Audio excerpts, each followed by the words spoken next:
And then one day I went out with my business partner for dinner. I was exhausted and I could feel myself like getting tired. And I get to a red light and like I'm waiting. The red light felt like forever. Next thing I know, I closed my eyes. I must have hit the gas, went through a four-way intersection between a pole and a tree, the width of my car, up a grass knoll through a brick wall, and then my car landed in a cemetery. And like I woke up, took a deep breath, and I was like, what the fuck just happened? I get to a place where I'm married, kid, by the house, the pool, the jacuzzi. It's like everything is like the perfect life. The 30-year mortgage. I got like the mansion in Long Island at a young age. My friends are like, damn, bro, how'd you do that? Yeah. And I'm sitting on my back deck and I go, this is it? It's like, this is the whole thing right here? I was like, I'm going to spend 30 years right here on this deck. Like, it's nice. I like it. I like the jacuzzi. I like the roses garden. I like the pool. But I don't know, something hit when I got there where it was like I finished the renovations, everything, the house looked great, and it's just like, fuck, did I just imprison myself? Wow. And I couldn't get out of that. I like kept going through it, and I had just launched another business in Miami. So now me and my ex-wife are traveling to Miami back and forth, and we're like, the Miami thing or the New York thing? Miami thing or New York thing? We were playing all these games on it. Like we were even buying like cornhole, Miami, New York. Like whichever one wins, that's where we're going. But I knew that I felt prison there. But every time I came to Miami, I was like, I feel free. Yeah. Like it's a condo. I'm chilling. Like beach life, whatever. And I was like, nah, I can't do this. You define manhood as integrity, influence, purpose, passion, drive, legacy, responsibility, and leadership. Which one of those comes last for you and why? These are your notes, I would say, I'd say influence, Influence? probably, because influence would be like far-reaching. But like, I can just be a man with my woman, Right. and that's it. I Right. can be a man for my kids. Right. That's it. Influence would be like, oh, now I want to have like all this External. impact, right? Right. So that'd be the least important to you. Yeah. You've spoken about losing faith and then finding faith again. What does faith look like for you today? Not belief, but as practice.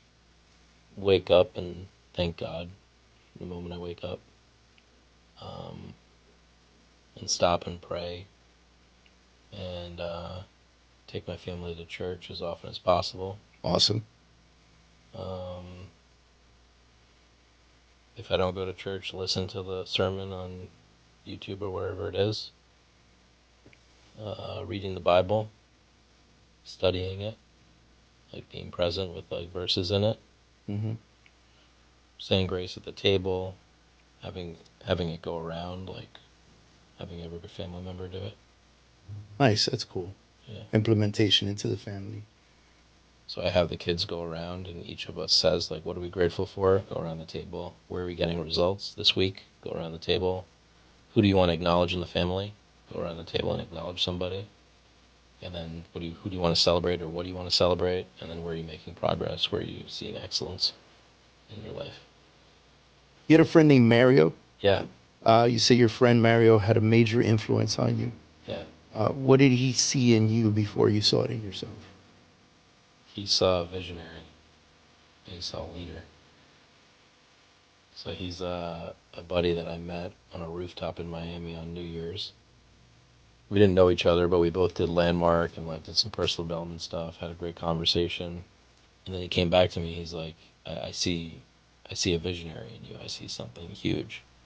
And I was like, "Okay, that sounds cool. Whatever." Like I wasn't in that world yet of like knowing what that really meant. Yeah. And then he just kept standing for that and standing for integrity. And I remember he asked me this question. He's like, "What would it look like to run your business with integrity?" But then he kept standing for me. And like for me, he's the definition of friend. Like he has a way of listening to me that is a blank slate. That's So awesome. he's showing up with like no questions, comments, thoughts, just listening to me, hearing me out, and then having this big visionary life. So he's been through every challenge that I've been through. Divorce, helped me get through like mediation, helped me get through challenges with business, with like anywhere that I struggled. And that's huge when you have somebody that you can literally call and he will pick up the phone. What lie is he telling himself right now? That I'm not enough, that I don't believe in myself. I think if you're looking at fear, it's like fear versus love. So it's like love is the potential, right? Fear is like, oh shit, I'm not going to seize the opportunity. I'm not good enough for that opportunity. I'm not going to go for it. I would say, I think the hardest thing to do is to actually believe in yourself that you can accomplish it. And I think that's what has held me back in the past. It's like I don't believe in myself enough. Like I needed Mario to come in and be like, I believe in you, bro. Like you're a visionary. Then it was like, all right, I can go because someone believes in me, right? Until I start believing in myself. Now I've got the muscle that I can believe in myself.